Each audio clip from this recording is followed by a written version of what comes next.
Teachers उनकी answer sheet की हर एक लाइन के हर एक वर्ड को पढ़ते हैं। रेयरली ऐसा होता है कि मैं उत्तर पढ़ता हूँ। अगर आपने 6-7 पॉइंट लिखे हैं तो उसमें से एटलीस्ट 3-4 तो रेलेवेंट पॉइंट्स होने चाहिए। पूरा का पूरा सही है, 10 में 10। जबकि ये बहुत हद तक एकदम गलत है। बोर्ड एग्जाम के अंदर कॉपी चेक करने का एक प्रोसीजर होता है, कैसे नंबर देते हैं, कोई तो तरीका होगा। बोले हाँ तरीका है। एक स्टेप होता है। अगर आपने उस प्रोसीजर को समझ लिया और उसके अकॉर्डिंग अपने आंसर्स को लिखा तो आपके नंबर कटने की कोई चांस ही नहीं। सो हाय एवरीवन, मेरा नाम है Prashant, mentor of thousands of students, और आज आप सभी की सबसे बड़ी प्रॉब्लम बोर्ड एग्जाम का सलूशन लेकर आपके सामने आ चुका हूं। अगर इस वीडियो को पूरा देखते हो, गारंटी से बता देता हूं 10 से 15 नंबर बोर्ड एग्जाम के अंदर इंक्रीज होने वाले हैं।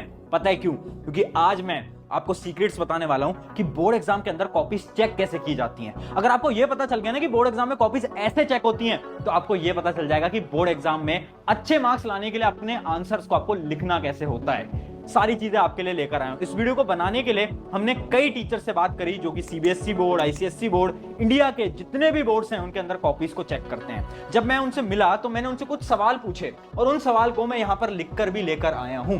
पहला सवाल मैंने उनसे पूछा, can teacher cut mark bye their own? क्या टीचर अपनी मर्जी से किसी भी स्टूडेंट के मार्क्स काट सकता है? एक टीचर को पसंद नहीं आया आंसर तो क्या वो मार्क्स काट सकता है? क्या यह बात सच है? दूसरा सवाल, partial marking, step wise marking. क्या बोर्ड एग्जाम के अंदर स्टेप वाइज मार्किंग होती है? क्योंकि बहुत सारे स्कूल के अंदर तो बोलते हैं कि स्टेप वाइज मार्किंग होती नहीं है। तीसरा सवाल, हार्ड और इजी चेकिंग। क्या चेकिंग बहुत ज्यादा मुश्किल होगी या बहुत ज्यादा आसान होगी? ये सवाल भी मैंने पूछा। और लास्ट, प्रेजेंटेशन से मार्क इंक्रीज होते हैं क्या?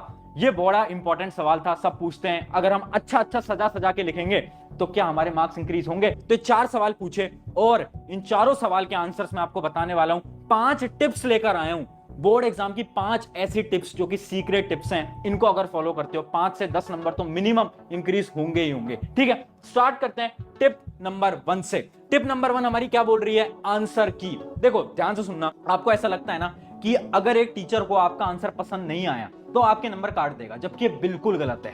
कोई टीचर बोर्ड एग्जाम के अंदर ऐसा नहीं कर सकता। हाँ, स्कूल के अंदर बिल्कुल ऐसा टीचर्स कर सकते हैं, बट बोर्ड एग्जाम के अंदर नहीं कर सकते। पता है क्यों?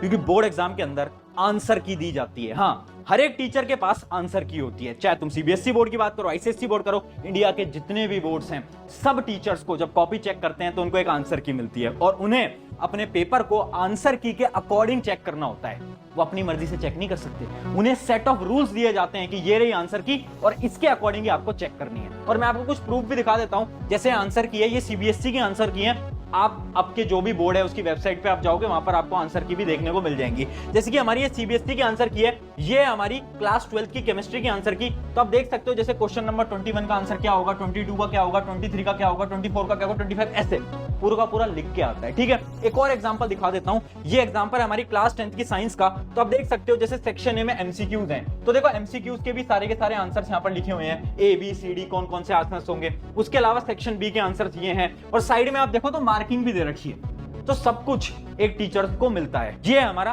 पहली चीज। अब बढ़ते हैं हमारा दूसरा और सबसे इंपॉर्टेंट पॉइंट, आपका सबसे बड़ा सवाल, स्टेप मार्किंग। इमेजिन करो आप मैथ का क्वेश्चन सॉल्व कर रहे थे, आधा तो आपका सही था और आधा आपका गलत, तो क्या आपके मार्क्स मिलेंगे? बहुत सारे स्कूल्स के अंदर क्या किया जाता है ना कि मार्क्स नहीं देते है ना स्टेप मार्किंग के। बट खुश हो जाओ क्योंकि बोर्ड एग्जाम के अंदर स्टेप मार्किंग होती है। स्टेप के भी नंबर आपको मिल रहे होते हैं, चाहे वो इंग्लिश हो, एसएसटी हो, मैथ हो, साइंस हो, कोई भी सब्जेक्ट हो, क्लास 12 के केमिस्ट्री, फिजिक्स, कोई भी सब्जेक्ट हो, स्टेप वाइज मार्किंग होती है। अब तो मुझसे प्रूफ मांगोगे कि आपको कैसे पता, तो चलो मैं दिखा देता हूं। आंसर की ये बोलती है कि स्टेप वाइज मार्किंग करनी पड़ेगी। देखते हैं, जैसे कि ये एक आंसर की है, ये है इंग्लिश की, ये है इंग्लिश की आंसर की। यहां पर ध्यान से देखना ऊपर क्या लिखा है, फॉर्मेट के 1 नंबर, कंटेंट के 2 नंबर और ऑर्गेनाइजेशन ऑफ आइडिया के 1 नंबर और एक्यूरेसी के 1 नंबर। मतलब जब ये किसका है, ये एक लेटर राइटिंग का सवाल है, तो टीचर्स को बोला जाता है अगर एक स्टूडेंट सिर्फ फॉर्मेट भी सही लिख के आता है ना तो उसको 1 नंबर तो देने पड़ेंगे। लिखा हुआ है, ये टीचर काट नहीं सकते, लिखा हुआ है। उसके अलावा अगर स्टूडेंट कंटेंट अच्छा लिखता है तो उसे 2 नंबर मिलने हैं। अगर उसके ऑर्गेनाइजेशन ऑफ आइडियाज अच्छे हैं तो उसको 1 नंबर। और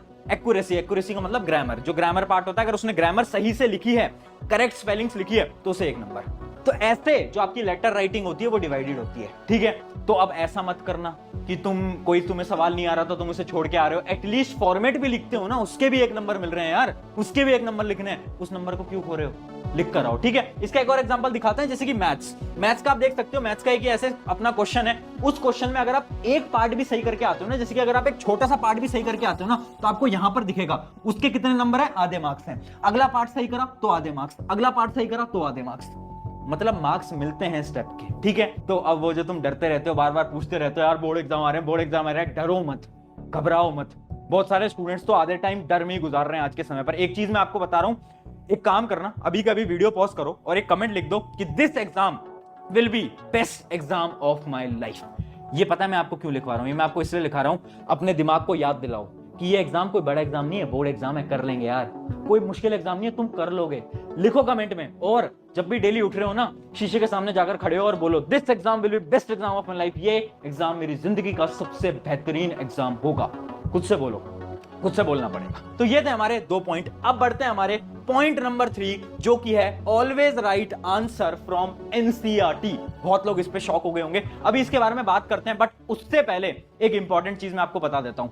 बहुत स्टूडेंट्स का ना बहुत बड़ा डाउट है कि भैया बोर्ड एग्जाम या तो स्टार्ट हो गए हैं या तो स्टार्ट होने वाले हैं। अब होता क्या है ना, जैसे कि मान लो रात के 10 बज रहे हैं, 11 बज रहे हैं और कोई कॉन्सेप्ट आपको समझ नहीं आ पाया, तो आप कंफ्यूज हो जाते हो, क्योंकि उस समय पर आपके कोई टीचर्स भी नहीं होते जो कि आपके जितने भी प्रॉब्लम्स वगैरह हैं वो क्लियर कर दें। तो उस समय पर आप क्या करो, उसी का एक सोल्यूशन मैं आपको बता रहा हूं, एक ऐप आपको रिकमेंड कर रहा हूं जो कि है फिलो ऐप। अब फिलो ऐप इतना शानदार ऐप है ना, क्योंकि इमेजिन करो रात के 10, 11, 12 बज रहे हैं और मैथ की एक प्रॉब्लम आपसे सॉल्व नहीं हो पा रही। अब आपको क्या करना है, फिलो ऐप पे जाना है। फिलो ऐप के अंदर आप 60 सेकंड के अंदर